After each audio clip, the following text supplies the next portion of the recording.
भगवान श्री कृष्ण ने कहा, हे अर्जुन, तुम मेरे बड़े ही प्रिय सखा हो। हे पार्थ, अब मैं तुम्हें पापों का नाश करने वाली तथा पुण्य और मुक्ति प्रदान करने वाली प्रबोधिनी एकादशी की कथा सुनाता हूँ। श्रद्धापूर्वक श्रवण करो। इस विषय में मैं तुम्हें नारद और ब्रह्मा जी के बीच हुए वार्तालाप को सुनाता हूँ।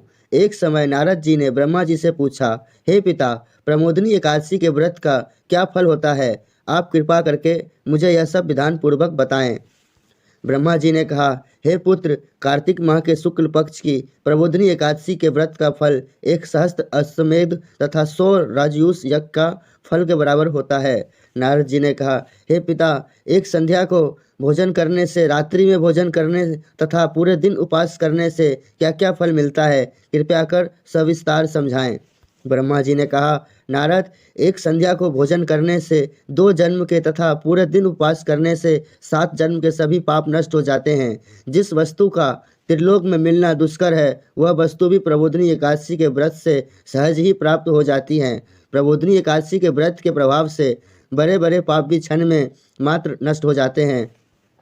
पूर्व जन्म के किए हुए अनेक बुरे कर्मों का प्रबोधिनी एकादशी का व्रत क्षण भर में नष्ट कर देता है।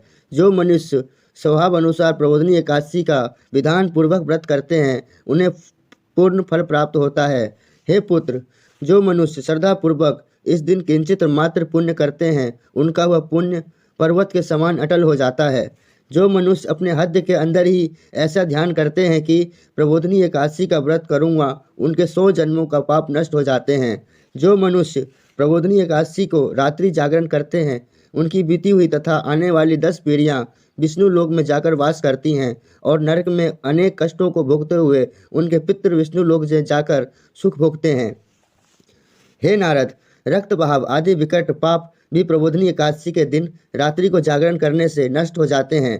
प्रबोधिनी एकादशी को रात्रि को जागरण करने का फल अश्वमेध आदि यज्ञों के फल से भी ज़्यादा होता है। सभी तीर्थों में जाने तथा गो स्वर्ण भूमि आदि के दान का फल प्रबोधिनी एकादशी के रात्रि के जागरण के फल के बराबर होता है। हे पुत्र, इस संसार में उसी समय का जीवन सफल है जिसने प्रबोधिनी एकादशी का व्रत द्वारा अपने कुल को पवित्र किया है। संसार में जितने भी तीर्थ हैं तथा जितने भी तीर्थों की आशा की जा सकती है, वह प्रबोधिनी एकादशी व्रत करने वाले के घर में रहते हैं।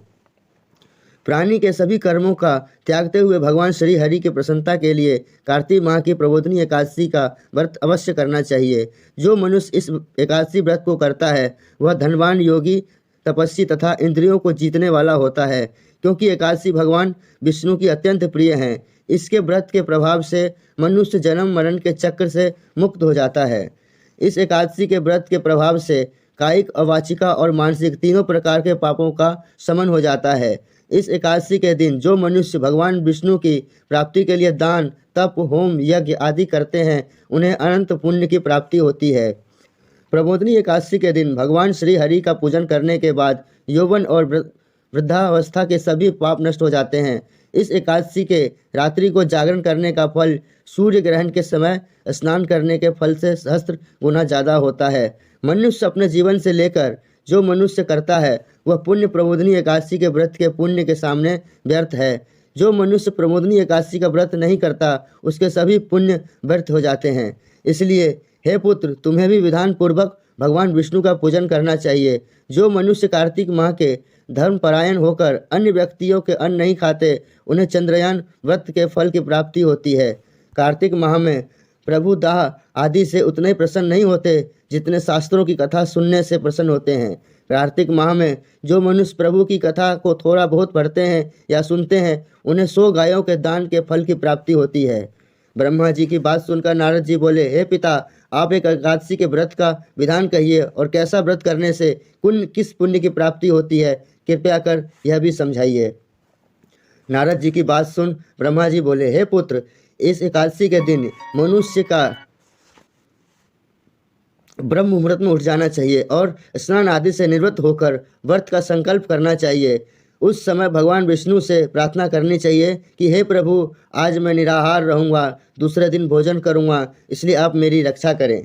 इस प्रकार प्रार्थना करने के भगवान का पूजन करना चाहिए और व्रत प्रारंभ करना चाहिए। इस रात्रि को भगवान के समीप गए नृत्य बाजे तथा कथा कीर्तन करते हुए रात्रि व्यतीत करनी चाहिए। प्रबोधिनी एकादशी के दिन कृपणता को त्याग कर बहुत से पुष्प, अगर धूप, दीप आदि से भगवान की आराधना करनी चाहिए। शंख के जल से भगवान को अर्घ देना चाहिए। इसका फल तीर्थदान आदि से करोड़ों गुना अधिक होता है। जो मनुष्य अगस्त्य पुष्प से भगवान का पूजन करते हैं, उनके सामने इंद्र भी हाथ जोड़ते हैं। कार्तिक माह में जो बिल्व पत्र से भगवान की पूजन करते हैं, उन्हें अंत में मुक्ति मिलती है। कार्तिक माह में जो मनुष्य तुलसी जी से भगवान की पूजन करता है, उसके 10,000 जन्मों का सभी पाप नष्ट हो जाते हैं। जो मनुष्य इस माह में श्री तुलसी जी के दर्शन करते हैं, या स्पर्श करते हैं, या ध्यान करते हैं, या कीर्तन करते हैं, या रोपण करते हैं अथवा सेवा करते हैं, वो 1000 कोटि युग के तक भगवान विष्णु के लोक में वास करते हैं। जो मनुष्य तुलसी का पौधा लगाते हैं, उनके कुल में जो पैदा होता है, वह प्रलय अंत तक विष्णु लोक में रहता है। जो मनुष्य भगवान का कदम्ब पुष्प से पूजन करते हैं, वह यमराज के कष्टों को नहीं पाते। सभी कामनाओं को पूरा करने वाले भगवान विष्णु कदम्ब पुष्प को देखकर अत्यंत प्रसन्न होते हैं। यदि उनका कदम्ब पुष्प से पूजन किया जाए तो इससे उत्तम बात और कोई नहीं होती। जो गुलाब के पुष्प से भगवान की पूजन करते हैं, उन्हें निश्चित ही मुक्ति प्राप्त होती है। जो मनुष्य बकुल और अशोक के पुष्पों से भगवान का पूजन करते हैं, वह अंतकाल तक शोक से रहते हैं। जो मनुष्य भगवान विष्णु का सफ़ेद और लाल कनेर के फूलों से पूजा करते हैं, उन पर भगवान अत्यंत प्रसन्न होते हैं। जो मनुष्य भगवान श्री हरि का दुर्वादल जो पूजन करते हैं, वह पूजा के फल से 100 गुना ज़्यादा फल पाते हैं। जो भगवान का समी पत्र से पूजन करते हैं, वह भयानक यमराज के मार्ग को सुगमता से पार कर जाते हैं। जो मनुष्य चंपक पुष्प से भगवान विष्णु का पूजन करते हैं, वह जीवन मृत्यु के चक्र से मुक्त हो जाते हैं। जो मनुष्य स्वर्ण का बना हुआ केतकी पुष्प भगवान को अर्पित करते हैं, उनके करोड़ों जन्म का पाप नष्ट हो जाते हैं। जो मनुष्य पीले और रक्त वर्ण कमल के सुगंधित पुष्पों से भगवान की पूजन करते हैं, उन्हें श्वेत दीप में स्थान मिलता है। इस प्रकार रात्रि में भगवान का पूजन करके प्रातःकाल शुद्ध जल की नदी में स्नान करना चाहिए। स्नान करने के उपरांत भगवान की स्तुति करते हुए घर आकर भगवान का पूजन करना चाहिए। इसके बाद ब्राह्मणों को भोजन कराना चाहिए। दक्षिणा देकर आदर सहित उन्हें प्रसन्नतापूर्वक विदा करना चाहिए। इसके बाद गुरु की पूजा करनी चाहिए और ब्राह्मणों को दक्षिणा देकर नियम को छेड़ना चाहिए।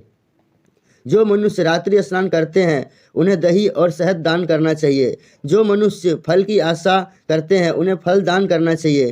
तेल की जगह घी और घी की जगह दूध, अन्नों में चावल दान करना चाहिए। जो मनुष्य इस व्रत में भूमि पर शयन करते हैं, उन्हें सब वस्तुओं सहित सोया दान करना चाहिए। जो मौन धारण करते हैं, उन्हें स्वर्ण सहित तिल दान करना चाहिए। जो मनुष्य कार्तिक माह में खराऊ धारण करते हैं, उन्हें खराऊ दान करने चाहिए।